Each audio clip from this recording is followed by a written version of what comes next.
Welcome, everyone, to episode 73 of the Thundercraps podcast, where we forge through the shitstorm that was WCW Thunder. I am your host, not a basketball, Josh Kaiser. And joining me today, one of the best bodies of all time in the history of professional wrestling, Kyle Hoagland. You know what? With all the your mama's so fat jokes, I assumed you were going to throw. I guess that was too much of a softball for you to use on me. Sure. Oh, yeah. Well, how's it going, everybody? You know what? The Larry chants have finally died down, and I think so has any expectation that this show was going to be a second flagship. What's up? Oh, man. Yeah, I guess we can just get into this one. It's July 29th, 1999. It's Thunder 73. It's pre-taped in wherever the fuck we were last week. I don't remember. Yeah, I meant to go back and relook at it, and I didn't, and it's not important. Come on, it is very. It's your favorite place, Moline, Illinois. It is Moline. You're right. Mike Tenay does nothing to pump me up for this week's Thunder. We get a promo to open up the show, and it's basically an entire history lesson on WCW since Hulk Hogan signed there. From the red and yellow to Hogan to Nash and Hall coming in as the Outsiders to Hogan joining the Outsiders to then Hogan being world champion to announcing his candidacy to Nash beating Goldberg, the finger poke of doom, everything else that has happened since then, and then finally leading to this Road Wild promo. Holy fuck, this thing was a long promo. And after I watched it, I go, yep, I don't care any more about Nash and Hogan than I did prior to this promo. It was about 5 minutes long. It felt like 20 minutes. Good Lord, yeah, it did. And what I thought was kind of funny was it felt like it was your classic like TV movie preview voice guy narrating what seemed like a Hogan propaganda video, where it seemed like yes, of course Hogan did some did some shitty stuff, but it just seemed like every single time that they would shed the light on Nash, it'd always be like, oh, when Hogan was no longer around, that's when Nash had the opportunity to become world champion. Well, Hogan's your face now, but yes, it does feel like a Hogan propaganda for sure. And every single time they would show like, Hollywood Hulk Hogan, always like him smiling or like clapping his hands or thumbs up, and like versus big sexy Kevin Nash, and he's like, he puts his hands in the air like he's doing like a gang symbol, but he looks fucking angry, like he looks sinister and evil. And I'm like, I love it because it's like, I understand it's 1999, but this really felt like a really I don't want to say it was like created well. Or I don't know what like the production level was very high, but they did I felt they tried hard with making this into, these guys were one time both probably like two bad guys, but then Hogan now has kind of turned a new leaf, but Nash is still the same dastardly self, and it was always it just felt like we knew this already, but they were really hitting it home that Nash has really, kind of turned on his fans and, turned on Hogan, and Hogan's the, hey, I thought this was business, brother, type of guy. And yeah, it just like, I don't think most of us needed to know all that. And also, let's also make this very clear. This is not a Thunder exclusive. This was something that was shown on Nitro. Well, yeah, I mean, I think that's pretty much understood. But what was exclusive to Thunder is our next match, our opening bout. It is the Cat and Barry fucking Darso. I mean, that's Repo Man for you. Right? I know. Yeah. Well, yeah. The artist formerly known as Repo Man. He was part of Demolition, and he is. The barely legal, submission hold that has strung him up many wins in WCW. I would like Mike Tenay to name one of them. It was amazing to see Barry here in this match. We find out that the Cat and Buff Bagwell are continuing their feud into Road Wild. The Cat put a stipulation on this match that he would win it in less than 5 minutes, and the commentary continues to let us know where we're at as far as time goes in this match. I gotta admit that for a 5-minute time limit match, I felt like this match went on longer than I expected it to. It actually felt like it was longer than 5 minutes. Ultimately, Sonny Ono is going to toss the red shoe into the ring, lead to a distraction. The Cat's going to kick Darso in the head with those red slippers. That's your match. I gave it 2 stars. I thought it was fine and served its purpose of pushing the Cat as the heel here. And we also found out that apparently the Cat won in 4 minutes and 33 seconds. I will just take their word for that one. It was 4 minutes and 6 seconds. How dare you make this a 2-star match? I think that's a slap in the face to 2-star matches. I gave it a 1.5 stars. First off, heel versus heel to start off the show. So that's shit. The match itself. Do we know that Barry Darso is a heel? I'm pretty sure no one. Let's put it this way: no one likes him except for us. That's fair. And but no, the match was pretty bad. I think there was like 2 really shitty clotheslines. Mike Tenay tried as best he could to put over Darso, but it wasn't going to happen. And I don't know. There was nothing about this match that really got me at any point interested. Nobody in their right mind thought that Barry Darso was going to win this match. And to make it worse, Barry Darso pretty much handled the Cat almost the entire match, outside of a couple of cheating ways. This wasn't a match. This really wasn't a match. It was Barry Darso clubbing the Cat on the back, and then the Cat just choking him and doing some cheap tactics. So as a match goes, it really didn't flow very well. There wasn't a lot of wrestling. The story was bland. As the only reason why this was even halfway interesting was because the Cat decided to add a 5 minutes or it's free stipulation that really wasn't that interesting to begin with. But that was the only thing that I was like, all right, let's see if he actually pulls it off. I was not shocked that he didn't do it, or I wasn't shocked that he did do it. But overall, like I said, the match sucked. The Cat's matches are getting very repetitive. In the sense that he doesn't do anything. He basically gets his shit kicked in. Then Sonny Ono, finds some way to distract. And then there's a blatant kick to the back of the head, while the distraction is going on. Or once again, that ruby slipper or whatever the hell that is, that apparently is, I don't know what it is. It's leaded in some shape or form, but they won't tell. They keep speculating that Sonny Ono might have done something to that slipper. Whatever the case may be, it's never really explained why that particular shoe does everybody in, like the slapjack or something like that of feet. But this did not start off the show well. After this, though, we're saved with a Goldberg Megadeth music video, which exactly by the way, I expected to why see. couldn't we watch this last week? They when they actually talked week. About Goldberg and Megadeth? Right, and Kurt Hennig comes out and bitches about the video that none of you and I didn't understand because we didn't get to fucking see it. Like, I just assumed that there was something copyright infringement or something, some agreement with Megadeth where the WWE Network was not allowed to play the video. I don't know what, but that's what I assumed. And then the next episode, we're allowed to see it. So here we are. We then get our first replay of the night. It's Savage on Nitro. He discusses how he's running for president. He's I think having his match with that Cajun dude whose name slipped my mind. Lash LaRue. Lash LaRue. Thank you very much. This brings out Mona and Medusa. Gorgeous George is going to leave the ring, but she runs into Dennis Rodman. Mark Madden is on commentary, losing his mind about everything that's happening here. I don't think that's Mark Madden. No, it was Mark Madden because there's Mark Madden and then there's that other jabroni who is really annoying. But Mark Madden was the guy who was playing the heel commentator here. Right. What was his name again? Jeremy or Jason or... Jeremy Hervey? Jason Hervey. Yeah, something like that. Yeah, Jason Hervey. He was from the Wonder Years. He was the older brother. And he is terrible on commentary, but... He is not great. We then go backstage. We got Savage looking for Dennis Rodman. He finally finds him in his trailer. And then we go to our Saturday night promo. We got the First Family, Van Hammer, Rey Mysterio, and the No Limit Soldiers and the West Texas Rednecks all wrestling. We then go to our next match of the night, Erik Watts and Buff Bagwell. The match is actually kind of entertaining. It goes back and forth. Erik Watts is going to do the double finger shooters as he's lands some moves and decides the first time it was lame. The second time was funny. The third time I'm like, dude, this is catching on. I'm actually enjoying him doing it. Unfortunately, Erik Watts is going to fall short to the blockbuster and possibly a 3 count. But the cat interfered like right when the 3 count hit, so it may have been a disqualification.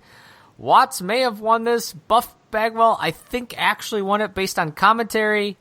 I gave it 2.25 stars. I mean, I thought the match was good, but like I don't understand why the cat had to interfere like right on that second of the 3 count. It just didn't make sense to me. Before I give my rating on this, I wanted to go back real quick to the Nitro recap and how I think it's hilarious that now this is the third wrestler in WCW that is running for president. This is gone from Hogan to Flair and Macho Man. I also love that Gorgeous George getting kidnapped by people is starting to become a take a drink. This is now the third time she's been kidnapped.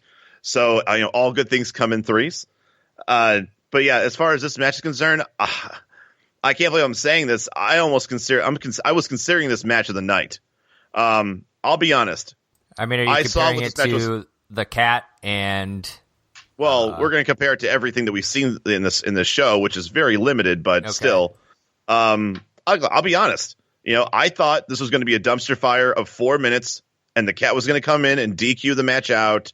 I was pleasantly surprised to see a well fleshed out 9-minute match. And also, Erik goddamn Watts of all people actually didn't look all that bad. Maybe give that to Buff for letting Buff has always been done a good job of being kind of the face in peril and struggling and coming back at the end. But really, there were a lot of times where I thought the match was going to be over. Like, okay, here comes Buff. He's getting his second wind. He's going to do a couple clotheslines, atomic drop, maybe a drop kick, and he's going to do the blockbuster. He's going to win. He's going to strut around, and everyone's going to have a good time. But there were a lot of times where that started happening, and then like Erik goddamn Watts reverses a move, hits him with a good clothesline, or he did like some like kind of like springboard half bulldog type of move, which I was like, wow, that was actually pretty good. And then he did his shooters, and I'm like, okay, it was less cool now, but all right, fine. But really, I think this comes down to I was ready to write star and 3/4 at best for this match based on the people in the ring. And I was very surprised by it. I was okay with the cat coming out because they're feuding. I do believe he got the 3 count, which I'm glad. I'm okay that the cat came out. I just don't like, why does he attack right when the 3 count's happening? Either break the 3 count up and end in a DQ, or wait till after the match. Not right at the ending moment. That was just weird timing, I felt like. Yeah, I think that was Benoit fighting Canyon, and Benoit won the match as DDP was getting into the ring to stop the count, but he was too slow to get there. Yeah, those are always weird, as if like, oh, they were trying to interfere, but it was just too late. Like, what kind of story does that actually tell? It's like either let him win cleanly and then come in and beat him up, or it almost just seemed like these guys want to get in, like they only have so much time on the show, so it's like, let's not waste any time. Let's trim the fat and just get them in the ring. And then I've also felt bad for Erik Watts because afterwards, the cat just threw him out of the ring like he was hot garbage. And I actually thought Erik Watts had a pretty decent match. Yeah, it was one of his better ones, I guess. After this, we get our second replay. It's from Nitro again. It's Curt Hennig. He comes out with the Rednecks. We see, I have to laugh at the sign of the night that we saw. It was a rap is crap sign in the crowd with Confederate flags drawn all over it. And then Curt, of course, is wrestling the Phenom, known as Goldberg, which they call him multiple times the Phenom here. It just feels weird when anybody not named The Undertaker is called the Phenom. Do you also find it weird that a bunch of guys from Minnesota are now having the Confederate flag as part of their shtick about rap is crap? I also thought that was a little bit of a cringe. Right. At first, I thought we were just going to see clips, and then I realized we're watching the whole goddamn match here between. Well, it's a Goldberg match. It's clips or the whole match. It's the same amount of time. Fair enough. Goldberg is still way over here in 99, so give him credit for that. He's going to get hit with the cowbell, but of course he's going to no-sell it soon after. We then get all of the West Texas Rednecks coming into the ring. They're taking turns jobbing to Goldberg. Everybody's taking a spear. But finally, Kurt Hennig grabs a chair, and that's when Mickey J says, no, no, no, I don't mind all the rednecks fighting you, but don't you goddamn bring a chair into this match. That's your disqualification. Goldberg's then going to spit at Kurt after the match. They brawl out a little bit more, and that's your match. So you don't really get a finish other than Goldberg wins by DQ, and I think we're leading to a Kurt Hennig Goldberg match at Road Wild. I don't think they fight. If I remember correctly, because of the whole thing with Hogan and Nash and Sting and Sid Vicious, and I think they put Goldberg with Steiner at Road Wild. Oh, he was kind of feuding with Rick too, yeah. Yeah, I think like those three taking on the other three, I think they each have singles matches with somebody on that opposite side. So I know obviously Hogan and Nash are the main event. I'm near certain Sting and Sid are also another match. So I would assume they're probably putting Goldberg and Rick Steiner together at Road Wild. They do show a replay with them at some point too, but it looked like they were going to push the Kurt story into Road Wild, and they don't. So another missed opportunity. Oh shucks. After this, we go to our next match of the night. It's Bam Bam Bigelow and Booker T, and I got to admit, I was a little excited about this match. I was excited because I thought it was DDP fighting Booker T. when they're coming out, I'm like, oh, this could be, in any other angle. First thing I thought when I was coming out, and it was DDP's music, which in Bam Bam's defense, he doesn't have music, so right. he's just got to come out to something. The Triad music is DDP's music at this point. Yeah, probably. So I first thought, like Booker T versus DDP. This is in any other angle, this could be easily match of the night. But because DDP's a heel, there's going to be interference everywhere. It's not going to be the workhorse match that we probably would like to see. I actually was happier that it was Bam Bam because I feel like Bam Bam likes to he's a heel, but he's more of like a brawler heel where he wouldn't cheat. He would just be very, very aggressive. Like he's that kind of heel.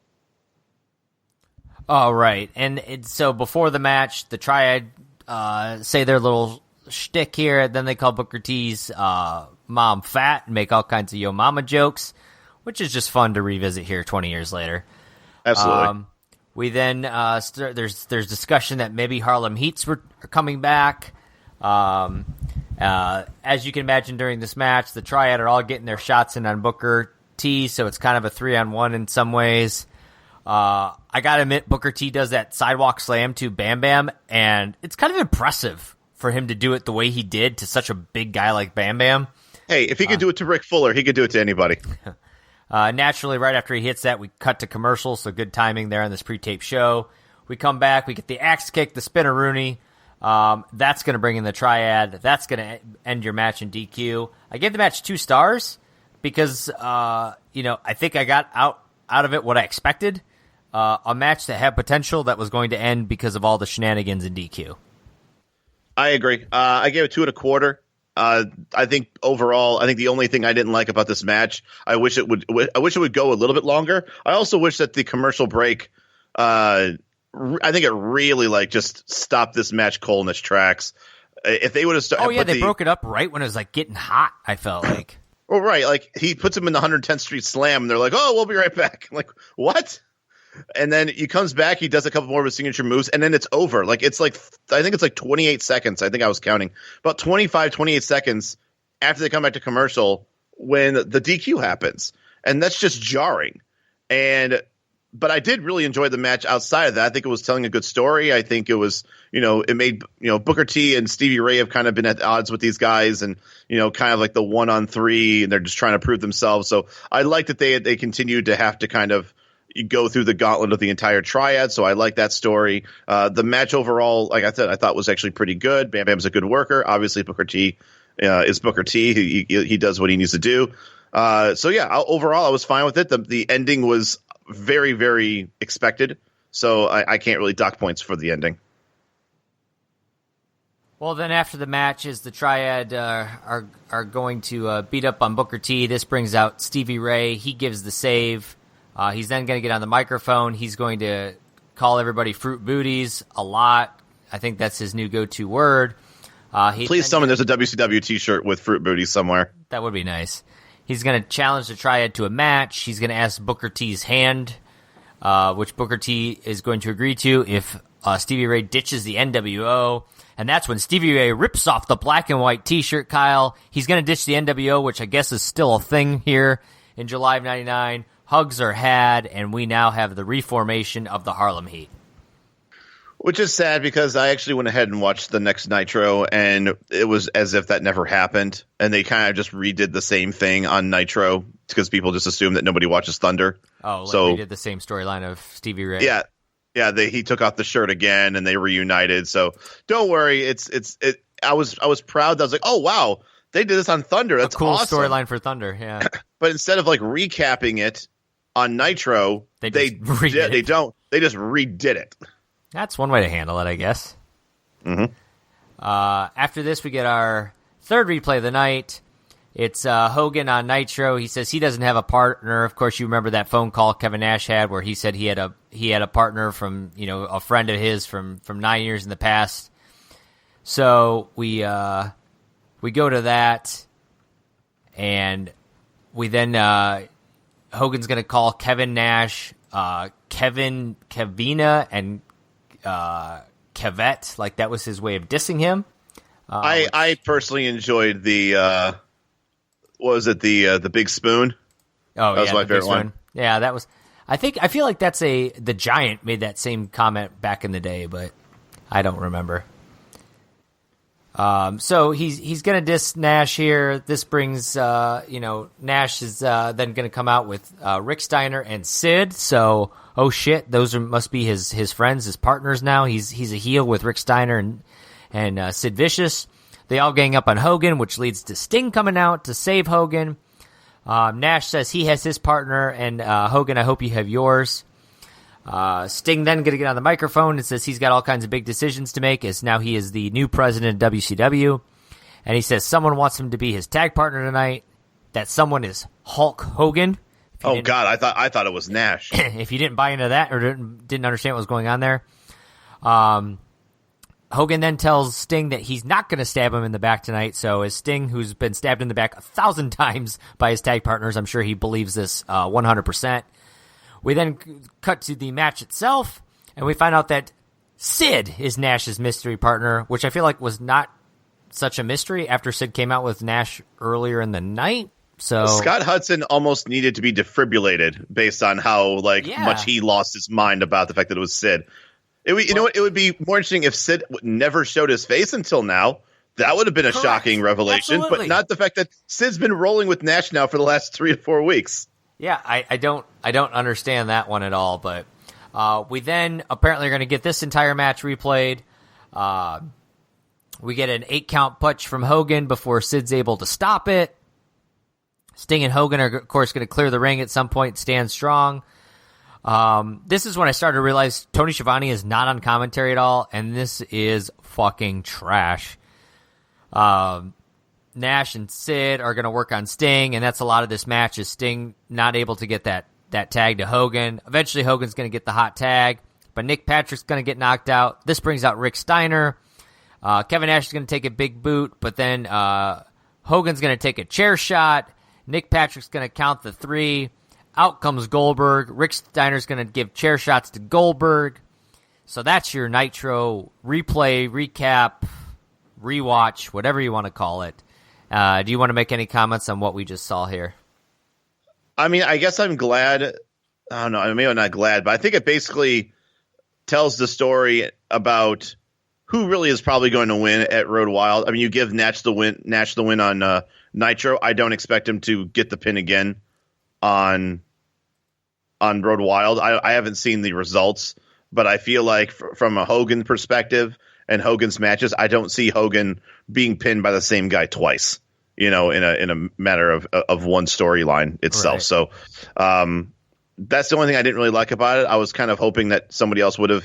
I was hoping someone else would pin Hogan, to be honest, or it just goes to a DQ and just gets thrown out, because this is not a very meaningful match, really. I mean, yeah, I guess I'm okay with a tag match, but I don't think anybody looks good or bad. I don't think anything gets moved left or right depending on who wins.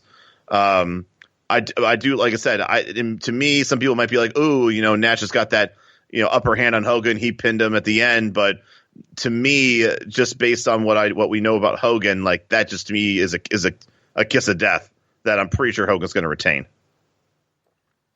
After this, we go to our real main event, though. It's a 6-man tag match here. Saturn, Benoit, Dean Malenko wrestling Ric Flair, DDP, and Kanyon. The match opens up with all 6 men fighting.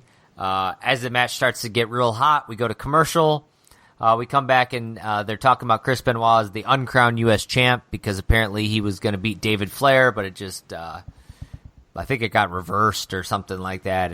And they say David Flair's still the U.S. champion. Yeah, Robinson basically fucked him over. Right. Chris Benoit's going to land a flying hit on Kanyon, but the referee is distracted. Benoit's then going to get taken out, and Kanyon is going to get a 3 count. There was a foreign object that was used on Benoit during the match. The heels are going to win this match.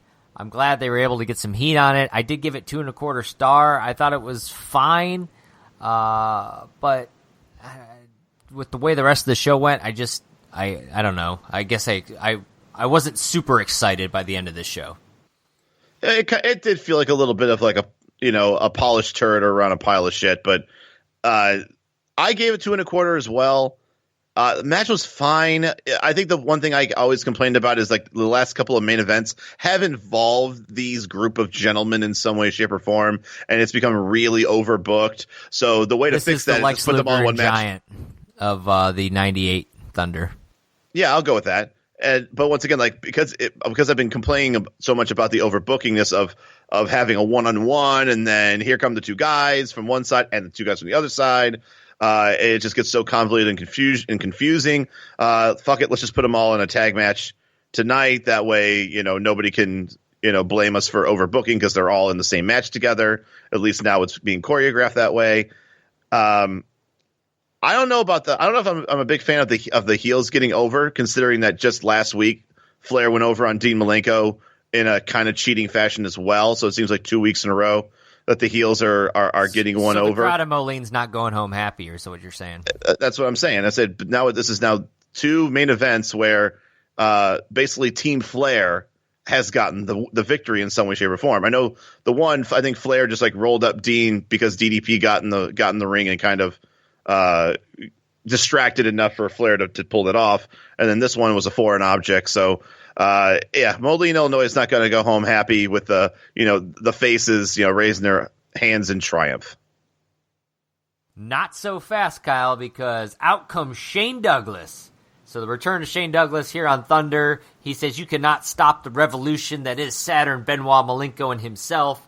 The WCW's there's a screw job happening here in WCW, and they're going to cut out the cancer, and you're looking at the scalpels. And I believe he made his return on Nitro.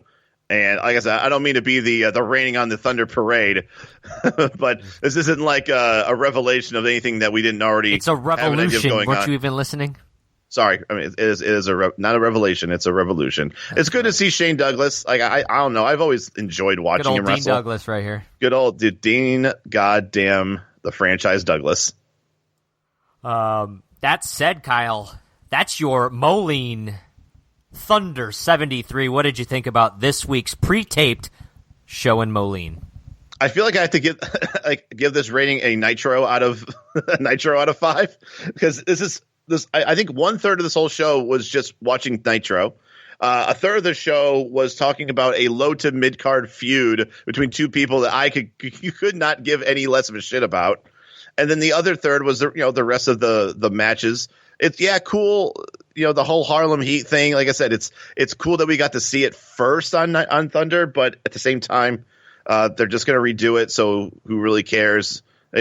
From a Thunder perspective, from a Thunder perspective, it means everything. From a WCW perspective, it means nothing because they're just going to do it again on the flagship show. The same people in the main events, like you said, it's the old Lex Luger, Giant, Stevie Ray bullshit all over again, where it seems like to be the same people in the main event for however long extended period of time it's going to be. I am sad to say this, but the shining light, the MVP of tonight, Erik goddamn Watts. The dude showed up to work.